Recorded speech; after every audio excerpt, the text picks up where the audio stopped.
नमस्ते। Indian street food और उसकी वायरल वीडियोस सोशल मीडिया पर छाई रहती हैं, है ना? पर सच कहूं तो ज्यादातर गलत वजहों से। शर्तियां हम सब ने ऐसी कोई ना कोई क्लिप तो देखी ही होगी। अब ये जो कमेंट है ये सिर्फ एक कमेंट नहीं है। ये उस इमेज को दिखाता है जो पूरी दुनिया में इंडियन स्ट्रीट फूड को लेकर बन गई है। लेकिन सवाल ये है कि क्या यही पूरी सच्चाई है? मतलब जो इन वायरल क्लिप्स में दिखता है, क्या वही सच है या फिर पर्दे के पीछे कहानी कुछ और ही चल रही है? तो चलिए आज इसी सवाल की तह तक जाते हैं। तो इस सच्चाई का पता लगाने के लिए एक मिशन शुरू किया गया, इंडियन स्ट्रीट फूड की हाइजीन को इन्वेस्टिगेट करने का मिशन।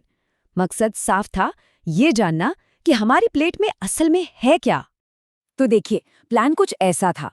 3 टीमें, 3 बड़े शहर।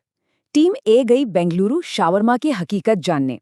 टीम बी को भेजा गया कैलकाटा, वहां के मशहूर पुचके टेस्ट करने। और टीम सी ने संभाला दिल्ली में मोमोज का मोर्चा।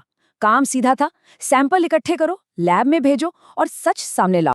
ठीक है, तो अब सीधे फील्ड पर चलते हैं। देखते हैं कि टीमों को जमीन पर अलग अलग वेंडर्स के यहाँ असल में क्या देखने को मिला।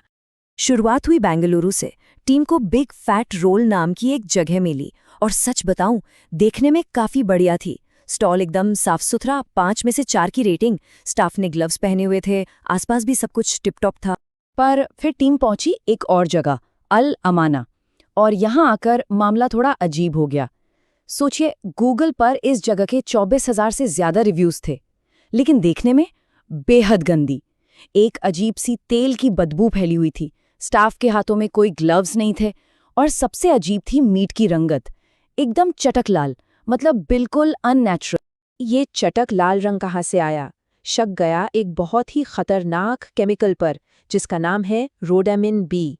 ये एक इंडस्ट्रियल डाई है, मतलब वो केमिकल जिससे कपड़े रंगे जाते हैं उसे गैर कानूनी तरीके से खाने में मिलाया जा रहा है। और डॉक्टर्स का साफ कहना है कि इससे लिवर कैंसर तक हो सकता है। तो सवाल उठता है कि कोई ऐसा करेगा क्यों? सेफ फूड ग्रेड कलर क्यों नहीं इस्तेमाल करते? जवाब, जैसा कि अक्सर होता है पैसा। जरा लागत का फर्क देखिए। जो सेफ कलरिंग है वो काफी महंगी है, जबकि रोडामिन बी जैसा खतरनाक केमिकल लगभग 10 गुना सस्ता पड़ता है। सारा खेल मुनाफे का है। तो तीनों शहरों से सैंपल इकट्ठे किए गए और उन्हें टेस्टिंग के लिए लैब भेजा गया। और जो नतीजे आए, सच कहूं तो किसी ने भी ऐसा सोचा नहीं था।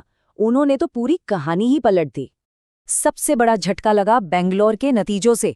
याद है अलमाना, वो जगह जो दिखने में सबसे गंदी थी, जहां अजीब सी बदबू थी, वो लाल लाल मीट। हाँ, तो उसका सैंपल और बेंगलोर के बाकी सारे शवरमा सैंपल 7 अलग अलग तरह के बैक्टीरिया और केमिकल टेस्ट में पूरी तरह से साफ पाए गए। मतलब बिल्कुल क्लीन।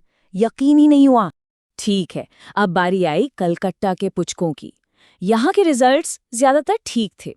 एक सैंपल में ई कोलाई बैक्टीरिया के निशान मिले, लेकिन उसकी मात्रा इतनी कम थी कि वो खतरनाक लेवल से काफी नीचे थी। तो कह सकते हैं कि ये भी लगभग ठीक ही था, कोई बड़ा खतरा नहीं। और फिर दिल्ली। यहाँ आकर कहानी ने 180 डिग्री का टर्न ले लिया। दिल्ली के मोमो स्टॉल्स, जो टीम को देखने में काफी हद तक साफ सुथरे लगे थे, उन सभी के सैंपलों में स्टेफिलोकोकस बैक्टीरिया पाया गया। जी हाँ, ये वही बैक्टीरिया है जो गंदे बिना धुले हाथों से फैलता है और फूड पॉइजनिंग की एक बड़ी वजह बनता है। यानी जो स्टॉल साफ दिख रहे थे, असल में खाना वही खराब था। तो इन सब से क्या समझ में आता है?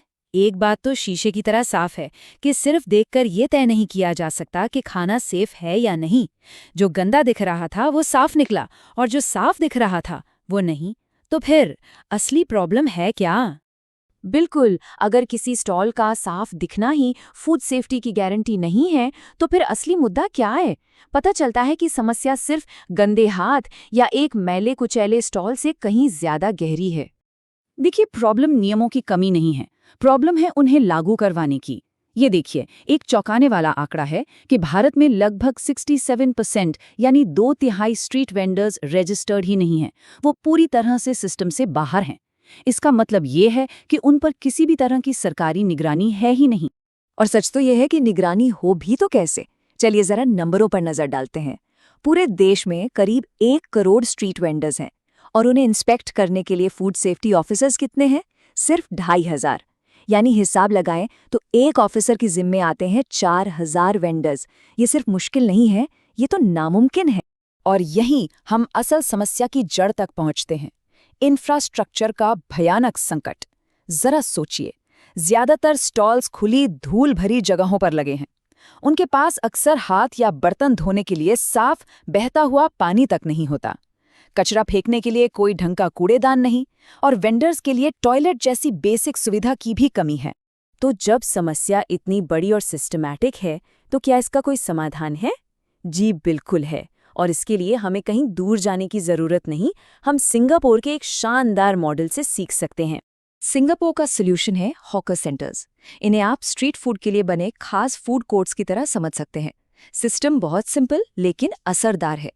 पहला, हर वेंडर को एक पक्की जगह मिलती है।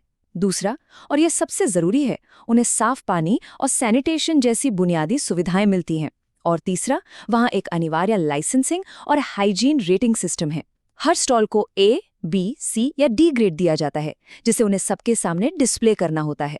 इससे ग्राहक देखकर समझकर फैसला ले पाते हैं। तो इस पूरी पड़ताल का सबसे बड़ा सबक क्या है? बात सिर्फ फूड पॉइजनिंग से बचने या बीमार होने से कहीं आगे की है। हाँ, ये सच है कि हमारी जांच में ज्यादातर सैंपल टेक्निकली सेफ निकले, लेकिन एक ऐसा माहौल जहां लोग पसीने में बिना ग्लव्स के, बिना बेसिक हाइजीन के काम कर रहे हैं, वो किसी भी लिहाज से सही नहीं है, ना खाने वालों के लिए और ना ही वहां काम करने वालों के लिए। इसे हम एक नॉर्मल बात मानकर नहीं चल सकते। और यही बात हमें एक आखिरी और सबसे जरूरी सवाल पर लाकर खड़ा करती है। क्या ऐसा खाना जो सिर्फ पर्याप्त रूप से सुरक्षित है, मतलब जिसे खाकर आप बीमार नहीं पड़ेंगे, क्या वो हमारे लिए काफी है? या फिर हमें एक समाज के तौर पर इससे बेहतर की मांग करनी चाहिए? बेहतर स्टैंडर्ड्स, बेहतर सफाई और सबसे बढ़कर खाने वालों और बनाने वालों दोनों के लिए बेहतर सम्मान की मांग।